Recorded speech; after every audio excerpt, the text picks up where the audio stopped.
Margaret Chen stood in her driveway at 6:30 in the morning, still in her bathrobe, staring at the citation taped to her mailbox. The bright yellow paper fluttered in the breeze like a flag of war. $2,000 for what? The Homeowners Association called egregious violations of community aesthetic standards. Her crime? Planting native wildflowers in her front yard. This can't be real, she muttered, ripping the notice free. The letterhead bore the pompous seal of Willowbrook Estates HOA, and below it, the signature of board president Helen Morrison. Margaret had heard the whispers about Helen, how she prowled the neighborhood with a measuring tape and a clipboard, documenting every blade of grass that dared grow beyond regulation height. But $2,000 for flowers. Margaret's phone buzzed. A text from her neighbor, David, across the street. Did you see the news about your yard? Helen posted about it on the community Facebook page. It's getting ugly. She opened the app with trembling fingers. There it was, a photo of her modest wildflower garden with Helen's caption, "This is what happens when residents think rules don't apply to them." Willowbrook Estates maintains its property values through unified standards, not individual rebellion. The comments were already pouring in. Some neighbors defended Margaret's beautiful garden, but Helen's supporters were vocal and vicious. Property values will plummet if we let one person break the rules. Chaos follows. This is exactly why we need strong leadership. Margaret scrolled through the vitriol, her coffee growing cold in her hand. Helen had turned her flower garden into a community battleground. The doorbell rang at 7:15. Margaret peered through the peephole to see Helen Morrison herself standing on the porch, clipboard in hand, flanked by two men in polo shirts, with Willowbrook security embroidered on the chest. "Ms. Chen," Helen said when Margaret opened the door, "I'm here to document the ongoing violations and discuss immediate remediation." Helen was exactly what Margaret expected, mid-50s, perfectly coiffed blonde hair, and the kind of smile that never reached the eyes. She wore a cream-colored blazer despite the morning heat, projecting authority-like armor. "You're on my property without permission," Margaret said, crossing her arms.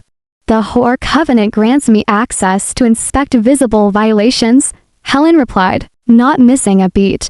She gestured to her security escorts. "These gentlemen are here to ensure everyone's safety during the documentation process." Safety? It's a flower garden. It's a violation that affects everyone in this community. Helen stepped closer, and Margaret caught a whiff of expensive perfume mixed with something sharper. Desperation, maybe. Those wildflowers attract bees, which pose a liability risk. They're also not on the approved plant list, and the natural growth pattern creates an unkempt appearance that directly impacts neighboring property values. Margaret watched Helen photograph her garden from multiple angles, the security guards standing like sentries. Neighbors had begun gathering on the sidewalk, some pretending to walk their dogs, while others simply stared. "This is harassment," Margaret said. "This is enforcement." Helen finished her documentation and turned back to Margaret. "You have 72 hours to remove the non-compliant vegetation and reseed with approved grass. Failure to comply will result in additional fines and potential legal action. Legal action over flowers. Legal action over willful defiance of community standards." Helen's voice carried across the quiet street, and Margaret realized this was performance as much as enforcement. When residents signed their covenant, they agreed to maintain our shared values. Your choices affect everyone. The security guards followed Helen to her white Lexus SUV parked at the curb. Before getting in, Helen turned back to the growing crowd of neighbors. "This is why we have rules, people," she announced, her voice carrying the authority of a town crier. "This is why your board works so hard to protect what we've built here." As the Lexus drove away, Margaret remained on her porch, still in her bathrobe, surrounded by the whispers and stares of her neighbors. The wildflowers swayed innocently in the morning breeze, purple coneflowers, black-eyed Susans, and native grasses that had transformed a sterile patch of lawn into something alive and beautiful. David crossed the street, shaking his head. "She's lost her mind," Flowers aren't a crime. Apparently they are now, Margaret said, clutching the citation. $2,000 worth of crime? You're not actually going to pay that, are you? Margaret looked at her garden, then back at the yellow paper in her hands. Something had shifted in the last hour, not just in her relationship with the HOA, but in her understanding of what this fight was really about. Helen Morrison wasn't enforcing rules. She was waging war against anything that didn't fit her vision of perfection. No, Margaret said quietly. I'm not going to pay it. What are you going to do? Margaret folded the citation and slipped it into her bathrobe pocket. I'm going to figure out exactly who Helen Morrison thinks she is, and then I'm going to show her who I really am. The morning sun climbed higher, casting long shadows across Willowbrook Estates. Somewhere in her immaculate house, Helen Morrison was probably already planning her next move. But for the first time since moving to this planned community, Margaret felt something she hadn't expected. She felt ready for whatever came next. Helen Morrison's home office looked like a military command center. 3 monitors displayed spreadsheets tracking every HOA violation, pending complaint, and community regulation. Printed photos of infractions covered a corkboard, mailboxes, the wrong shade of black, garbage cans left visible past collection hours. And now, Margaret Chen's wildflower rebellion. She'd been HOA president for 6 years. And Willowbrook Estates had never looked better. Property values had climbed 18% under her leadership. The community newsletter won awards. Prospective buyers specifically requested homes in Willowbrook because of its reputation for maintained standards. But lately, the control was slipping. Helen pulled up Margaret's file on her computer. Recently divorced aerospace engineer moved from Seattle 8 months ago, no prior HOA violations, clean credit, modest income, on the house outright after her divorce settlement. The woman should have been grateful for Willowbrook's structure after whatever chaos had driven her to start over in a new state. Instead, she'd planted wildflowers like some kind of suburban anarchist. Helen's phone rang. The caller ID showed Richard Morrison, her ex-husband, calling from their old house 3 neighborhoods over. She almost didn't answer. What do you want, Richard? Saw the Facebook drama about some woman's garden. Sounds familiar. Helen's jaw tightened. This is nothing like that, isn't it? Woman plants flowers. You flip out. Community gets involved. Sounds exactly like when you made me rip out the herb garden. That herb garden looked like a weed patch. It was basil and oregano. Helen, normal people grow herbs. She ended the call and immediately regretted answering it. Richard had been gone for 2 years, but he still knew exactly which buttons to push. Their marriage had ended when Helen tried to improve his hobbies, the herb garden, his workshop in the garage, his collection of vintage motorcycle magazines. Everything had to match her vision of how their life should look. Now, he lived in some ramshackle neighborhood where people painted their houses purple and kept chickens in their backyards. He seemed happier, which infuriated her more than anything else. Helen opened her laptop and began drafting a formal complaint to the county about Margaret's property. If the HOA fines weren't enough, maybe code enforcement would be, she researched, be ordinances, water usage violations, and cell contamination regulations. There had to be something. Her doorbell rang at 2 in the afternoon. Through the window, she saw Margaret Chen standing on her porch, holding a manila folder. Helen opened the door with her best professional smile. Ms. Chen, I hope you're here to discuss compliance. I'm here to discuss harassment. Margaret held up the folder, and to ask you to explain exactly what authority you think you have. May I remind you that you're on my property? May I remind you that you were on mine this morning with security guards? Helen stepped onto her porch and closed the door behind her. Whatever this conversation was going to be, it wouldn't happen inside her house. The HOA covenant is very clear about enforcement procedures. I read the covenant. Margaret opened her folder and pulled out a thick document, all of it, including the parts about board member conduct and abuse of authority. Helen felt her confidence waver slightly. Most residents never bothered reading beyond the basic rules. And what exactly do you think you found? Section 12.4. Board members cannot impose fines exceeding $500 without a hearing. Section 8.2.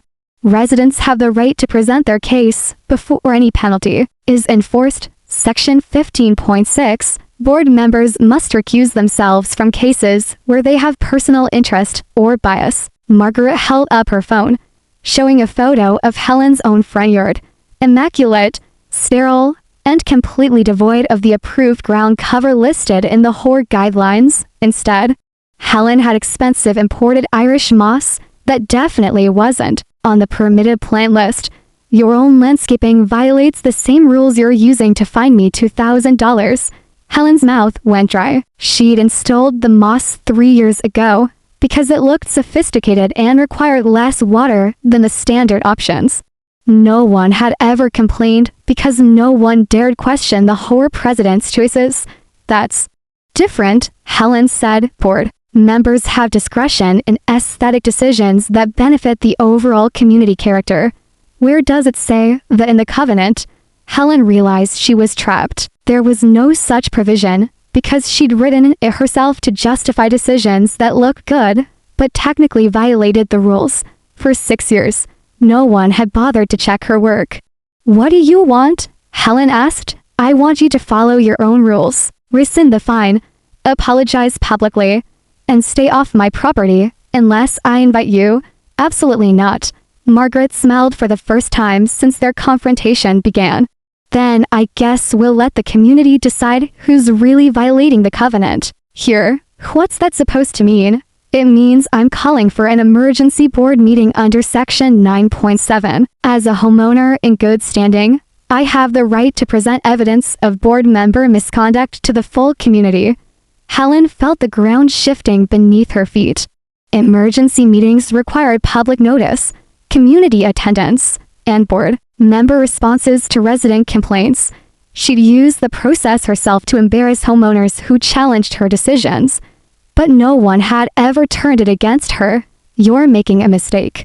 Helen said, this community needs structure and leadership. Without standards, property values collapse, families lose their investments, chaos follows. Maybe this community needs leadership that follows its own rules. Margaret walked back to her car, leaving Helen standing alone on her porch, inside her house. The 3 monitors still showed all her violation tracking, all her careful documentation of everyone else's failures to meet community standards. But now Margaret Chen had documentation to dot. Helen went inside and poured herself a glass of wine. Even though it was only 3 in the afternoon, she'd built Willowbrook Estates into the most desirable community in the county through careful control and unwavering standards.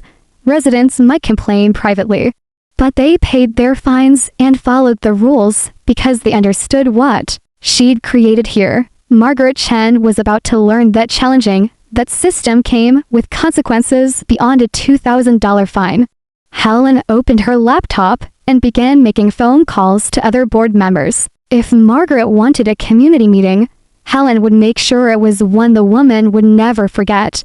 But as she dialed the first number, Helen caught sight of her reflection in the dark computer screen. She looked tired and angry, like someone who'd been fighting the same battle for so long she'd forgotten what victory was supposed to look like.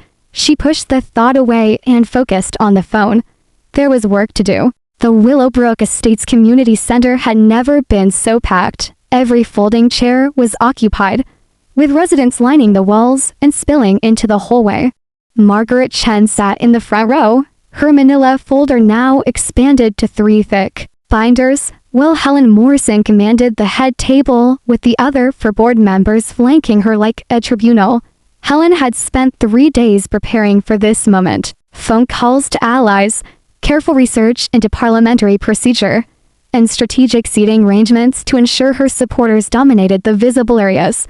She wore her navy power suit, the one she'd worn to close the biggest real estate deal of her career. This emergency meeting is now in session, Helen announced, her voice cutting through the murmur of conversation. The board will hear the complaint filed by Margaret Chen regarding alleged board misconduct. Though I want to remind everyone that frivolous accusations waste community time and resources. Margaret stood, her hands steady despite the 100 pairs of eyes focused on her. 6 months ago, I moved to Willowbrook Estates because it seemed like a well-managed community. I trusted the HOA to be fair and consistent. Instead, I discovered a system where board members exempt themselves from the same rules they rigidly enforce on everyone else. She opened her first binder and projected photos onto the community center's screen. Helen's Irish moss landscaping, board member Tom Bradley's non-regulation fence height, Treasurer Susan Kim's unapproved exterior paint color. Every one of these violations carries the same penalty Helen Morrison tried to impose on me, $2,000. But instead of equal enforcement, we have selective persecution. Helen leaned forward. Board members make aesthetic decisions in consultation with our landscape committee. What landscape committee? Margaret interrupted. I requested minutes from their meetings. There haven't been any in 3 years. You disbanded the committee and made yourself the sole decision maker for all aesthetic standards. The room erupted in surprised murmurs. Helen's carefully composed expression cracked slightly. Community management requires efficient decision-making. Community management requires following the covenant you all signed. Margaret clicked to her next slide, a detailed breakdown of Helen's violation pattern. In the past 2 years, Helen Morrison has imposed fines totaling $43,000 on residents, while exempting herself and board members from identical violations. David Chen, no relation to Margaret, despite the shared surname, stood up from the middle section. Helen fined me $800 because my mailbox was 3 inches too far from the curb. 3 inches. But Tom Bradley's fence is 6 inches over height limit and has been for 2 years. My fence was approved. Tom started to say, by whom? Margaret asked. Show me the committee approval, the architectural review, anything that documents why your violation is acceptable. While David's mailbox position was worth $800. Tom looked to Helen, who was frantically shuffling through her papers. Some approvals are handled through informal consultation, meaning, you decided the rules don't apply to your friends, Margaret said. She clicked to her final slide, a photo of Helen's garage. And this is the most interesting violation of all. The image showed Helen's garage interior through a partially open door. Instead of the required 2-car parking space, the garage had been converted into what looked like a home office with filing cabinets, a desk, and boxes labeled HOA violations and community surveillance. Section 4.8 of our covenant requires all residents to maintain garage space for vehicle parking. Converting garages to storage or office space is explicitly prohibited and carries a $1,500 fine. Helen stood abruptly. This meeting is out of order. Private photography of residents' property is harassment and potentially illegal. The photo was taken from the public sidewalk through an open garage door. Margaret replied calmly, the same methodology you use for your violation documentation. She opened her second binder and pulled out printed screenshots. These are Helen's social media posts from her private Facebook account, showing her garage office setup. She's been using converted garage space as her HOA command center while finding other residents for similar converse. The room fell silent. Helen's face had gone from professional composure to barely controlled fury. You have no right to investigate board members. I have every right to document violations of community standards. You taught me that this morning, when you brought security guards to photograph my flower garden. Margaret turned to address the full room. Helen Morrison has created a system where she exempts herself from rules while using those same rules as weapons against anyone who questions her authority. This isn't community management. It's abuse of power. Helen slammed her hand on the table. I have worked for 6 years to build property values in this community. I have sacrificed my time, my energy, and my privacy to maintain standards that benefit everyone. And this is the thanks I get. accusations and harassment from someone who's lived here less than a year. You've sacrificed other people's money through arbitrary fines and selective enforcement, Margaret replied. Property values don't justify corruption. Board member Jana Williams cleared her throat nervously. Perhaps we should consider establishing clearer guidelines for board member compliance. No, Helen snapped. This community elected me to make hard decisions. If residents want to turn Willowbrook Estates into some free-for-all neighborhood where anything goes, they can find another place to live. The room erupted. Residents shouted questions about their own violations, demanded refunds for unfair fines, and called for Helen's resignation. Some still supported her, arguing that strict enforcement maintained their property values. But they were being drowned out by 6 years of accumulated resentment. Margaret packed her binders. While their chaos swirled around her, she'd accomplished what she came to do: expose the hypocrisy and break Helen's stranglehold on community narrative. Helen was still standing at the head table, trying to restore order. When Margaret approached her directly, "You have 72 hours to rescind my fine and issue a public apology," Margaret said quietly, echoing Helen's ultimatum from that morning in what felt like another lifetime. "Otherwise, I file a formal complaint with the county about HOA board corruption and selective enforcement." Helen leaned closer, her voice dropping to a whisper. "You have no idea what you've started. This community needs structure, and I'm the only one willing to provide it. Without me, this place falls apart. Maybe it's time to find out what this community looks like when people follow the actual rules instead of your personal preferences." Margaret walked toward the exit while the meeting continued to dissolve around them. Helen remained at the head table, still trying to call for order, but her authority had evaporated with each slide of Margaret's presentation. Outside, David caught up with her in the parking lot. "That was incredible. I've never seen Helen speechless before." "She's not speechless," Margaret said, looking back at the community center where voices were still raised in heated debate. "She's planning her next move. This isn't over."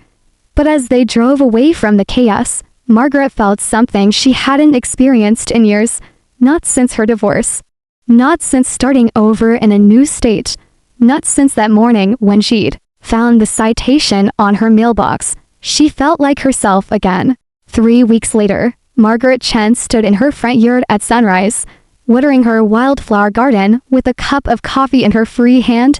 The purple coneflowers had spread, and the black-eyed Susans were attracting butterflies along with the supposedly dangerous bees that had justified Helen's original violation.